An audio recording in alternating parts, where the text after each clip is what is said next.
নমস্কার বন্ধুরা, লক্ষ্মীর হেসেলে তোমাদের সকলকে স্বাগত। আজকে আমি বানিয়ে নেব চিংড়ি আলুর দো পেঁয়াজা। তার জন্য এখানে আমি নিয়ে নিয়েছি একটা কড়াই। কড়াইতে সামান্য একটু সর্ষের তেল দিয়ে ভালো করে গরম করে নিলাম। তারপর দিয়ে দিচ্ছি মাঝারি সাইজের কয়েকটা চিংড়ি মাছ। চিংড়ি মাছগুলোকে নুন হলুদ দিয়ে হালকা হালকা করে ভেজে আমি একটা অন্য পাত্রে তুলে নিলাম।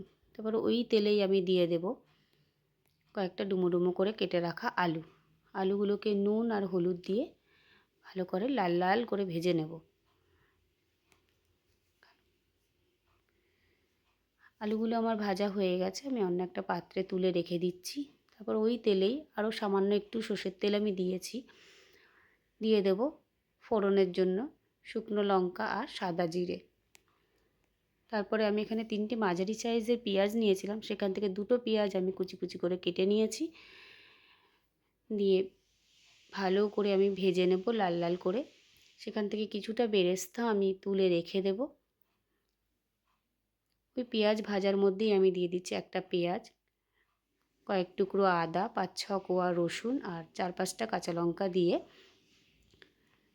পেস্ট করে রেখেছিলাম, সেটা আমি দিয়ে দিলাম।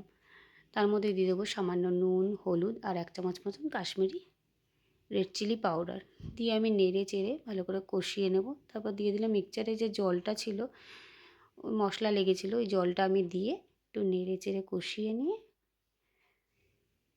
তারপরে আমি একটা পাত্র দিয়ে ঢেকে দিলাম, থালা দিয়ে ঢেকে দিলাম।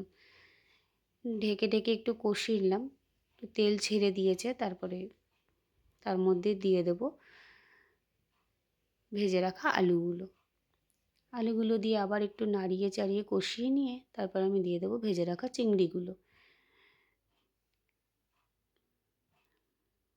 দিয়ে নাড়িয়ে চাড়িয়ে কষিয়ে নিয়ে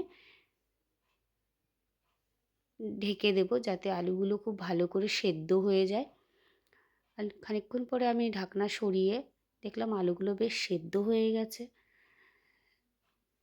তারপরে আবার একটু নাড়িয়ে চাড়িয়ে আমি আমার পরিমাণ মতন জল দিয়ে দিলাম। এখানে যে যেরকম ঝোল খেতে পছন্দ করে সেই অনুযায়ী জলটা দেবে। তো আমাদের পরিমাণ মতন আমি জল দিয়ে একটু নাড়িয়ে চাড়িয়ে ঢেকে রাখলাম। বেশ কিছুক্ষণ পর 10-15 মিনিট পর আমি নাড়িয়ে চাড়িয়ে আবার নামিয়ে নেব।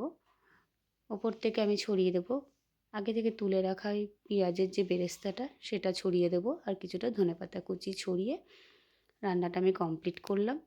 তোমাদের কেমন লাগলো আমায় জানিও, লাইক কমেন্ট করো।